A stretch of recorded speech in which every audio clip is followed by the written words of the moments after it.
Welcome back to another technical deep dive here in the debug zone. Today, we're tackling a big question and breaking it down with insights from other users. Hopefully, this clears up some misconceptions and helps you get the answer you need. So buckle up, stay a little curious, and let's jump right in.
And that's a wrap.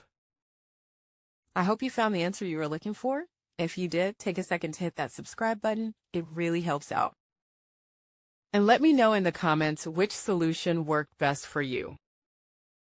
See you next time in the debug zone.